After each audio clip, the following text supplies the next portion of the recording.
লালমনিরহাট একজন মন্ত্রী আছে, ওনার নাম যেন কি, দুলু দুলু মাফিয়া।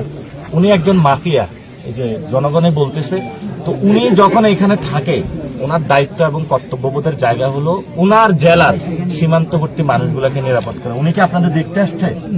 ওনার তো দেখতে আসা, এই যে মায়ের কান্নাটা শুনতে আসা ওনার দরকার ছিল। তাহলে ওনার দেখি আমি শহরে নেমে দেখি ওনার আতঙ্কে সব থাকে। তো উনি কি কোনো সন্ত্রাসী নাকি ভালো মানুষ? কেউ কথা বলে না, মানে ভালো হবে না মনে হয়।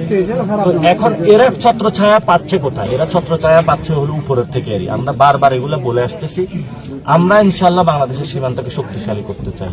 সীমান্ত আমার মানুষকে আহ্বান জানাবো, যদি আপনাদের কাউকে মারা, আপনারা লাশ নিয়ে গ্রামে গ্রামে মিছিল দিবেন। বাংলাদেশের সার্বভৌমত্ব আপনারা রক্ষা করবেন। এই আসনের এমপিও আসে নাই, আর এখানে এমপি আছে হাসান রাজীব প্রধান। ভাই, আপনি এখানে মানুষের ভোট নিয়ে এমপি হয়েছেন, এখানে আসেন, আসে হলো এই মানুষগুলোকে ক্ষতিপূরণ দেন। ব্যবসা বাণিজ্য অনেক করছেন, অবৈধ টাকা অনেক আছে, এবার কিছু মানুষের এই যারা সীমান্তের এমপি গুলো, এগুলোর পকেট অনেক ভারী, এগুলো জড়িত আছে এগুলোর সাথে, নাহলে হয় কি?